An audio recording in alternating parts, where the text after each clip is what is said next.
Hello everybody. I'm going to be talking about intermolecular forces, and this is covered in Chapter 9 of the OpenStax textbook.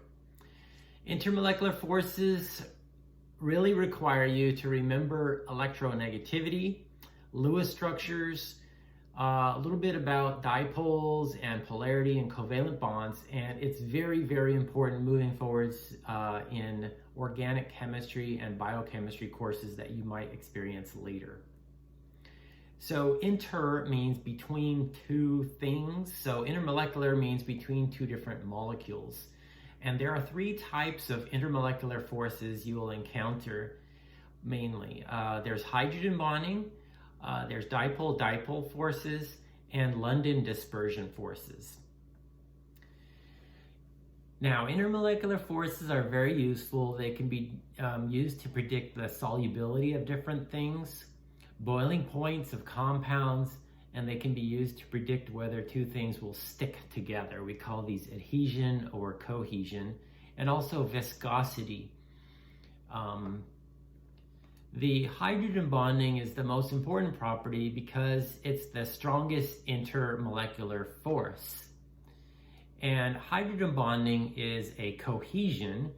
It's an interparticle attraction between two adjacent molecules.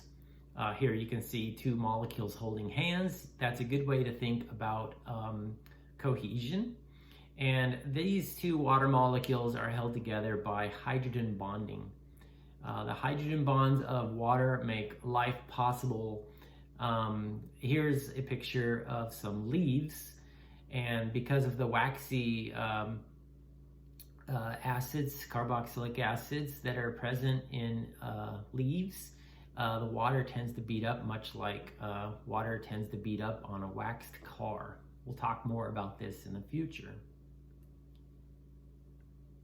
Now, there are several features required for hydrogen bonding, and this is where you need to very carefully look at your Lewis structures. So here are two different water molecules adjacent to one another on the page here. This water molecule on top has an OH bond, so there's an oxygen bonded to a hydrogen atom.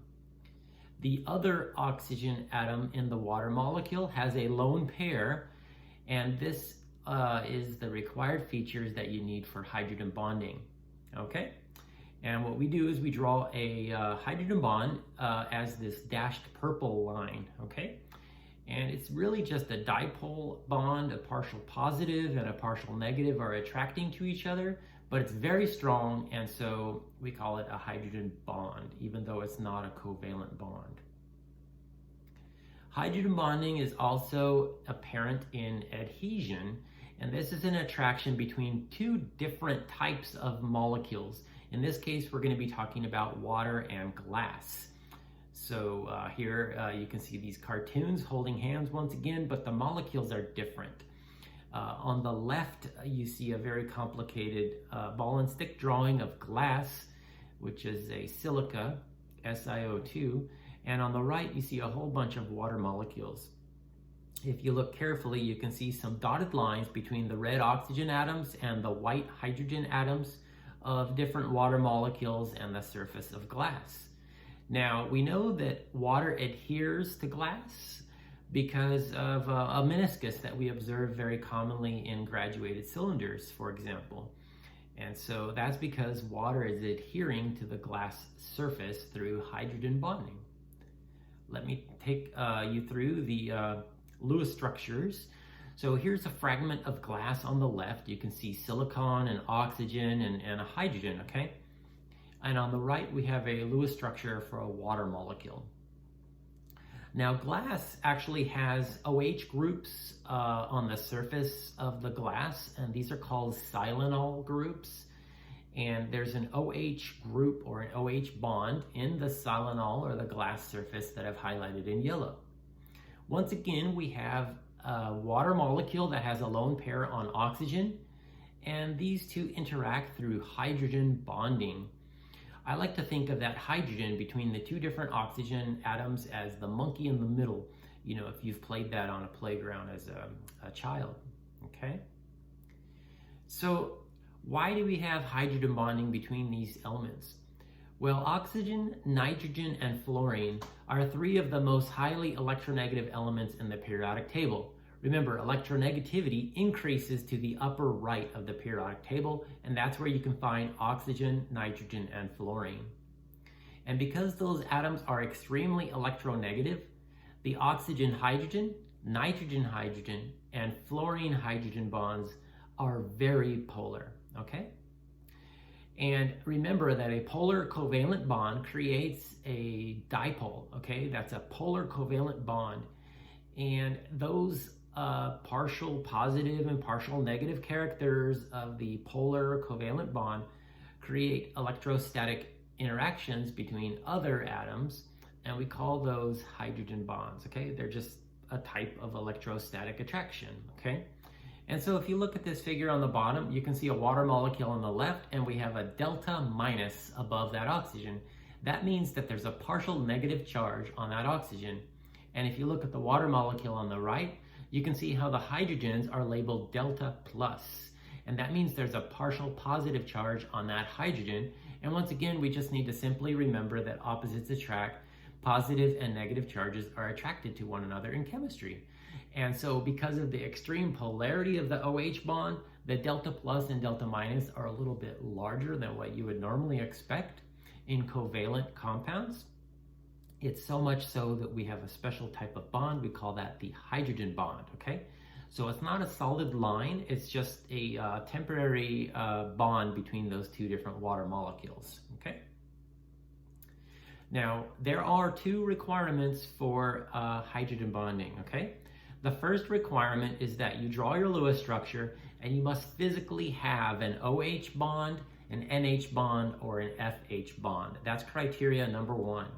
And the second thing is that your Lewis structure must have a lone pair present on an oxygen atom, a nitrogen atom, or a fluorine atom.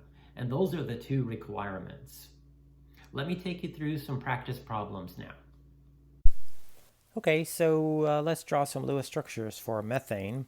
Methane is CH4, so we've got carbon with 4 valence electrons, hydrogen with 1 valence electron, and this molecule obviously has no oxygen atoms, so it's going to be no hydrogen bonding.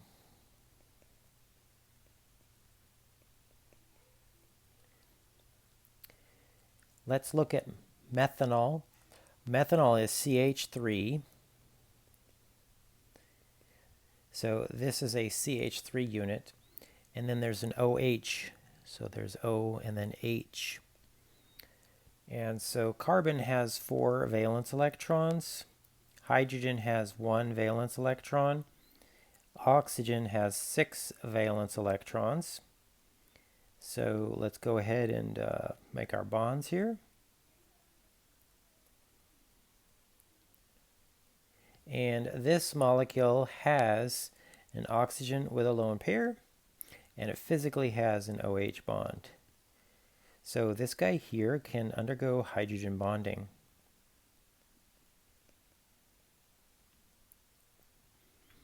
Okay, let's look at dimethyl ether. We've got a CH3, an oxygen, and a CH3. Carbon has 4 valence electrons. Each of these hydrogens has 1 valence electron. Oxygen has 6 valence electrons. Let's make our bonds.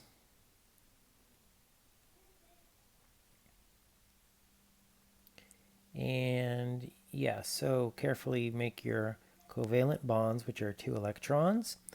And this molecule has a lone pair on oxygen, but it does not have an oxygen-hydrogen bond, right? There's no H bond to that oxygen atom. So therefore, this has no hydrogen bonding. Let's look at H2O2. H2O2 is going to have this skeleton. Hydrogen has 1 valence electron. Oxygen has 6 This oxygen also has 6.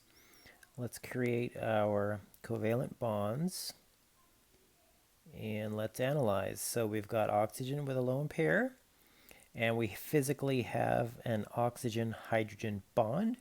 So this molecule here can undergo hydrogen bonding.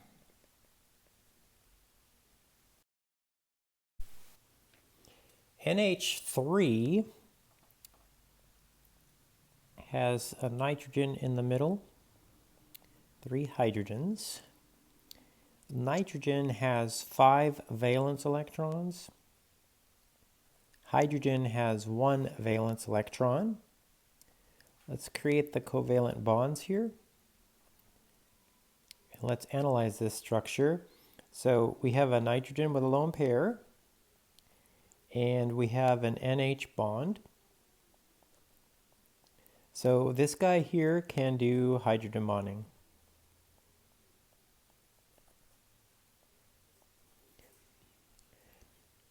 NH4Cl.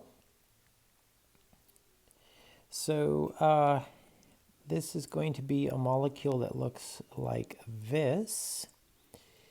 This is the NH4 is ammonium ion. And so nitrogen has normally 5 valence electrons. Okay. And hydrogen has 1 valence electron. Now for the ammonium ion, it has a +1 formal charge. So we need to use an eraser or something and erase one of these electrons on nitrogen. And when we do that, there's a plus formal charge on that nitrogen. Now when we create the bonds here between the hydrogen and nitrogen, we get the Lewis structure for ammonium. Chloride is an easier guy to draw. Here we just have chlorine, normally with 6 valence electrons. Now if we add in 1 valence electron for the -1 formal charge, we can put a negative charge on this chlorine and circle that guy. Okay, so let's analyze this structure now. We have no nitrogen with a lone pair. We do have a hydrogen physically bonded to the nitrogen. So because of this lacking feature, this molecule here has no hydrogen bonding.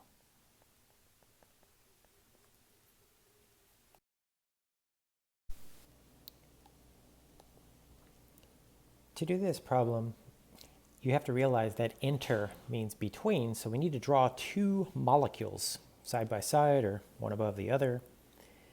Pick either of these 2 molecules and identify the OH bond. Okay? So then on the other molecule, select a lone pair. Okay? So one molecule has a lone pair, one has an OH bond. Then we use a dashed line to indicate the hydrogen bond between these 2 different molecules. H2CO would have a skeleton that looks like this. Carbon has 4 valence electrons. Hydrogen has 1. Oxygen has 6 valence electrons. Let's draw our covalent bonds. And this molecule has an O with a lone pair, but it does not have a hydrogen physically bonded to a hydrogen. So this has no hydrogen bonding.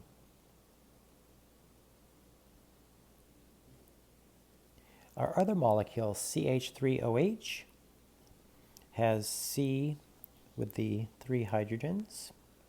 That's the CH3 unit, an O and an H. And carbon has 4 valence electrons. Oxygen has 6. Each of these hydrogens has 1 valence electron. If we create our covalent bonds, we can see how this molecule has two features necessary to make it possible to have hydrogen bonding. And the basic idea is that hydrogen bonding is a strong cohesive force between molecules. It would require more heat to break those apart. That means basically that it has a higher boiling point.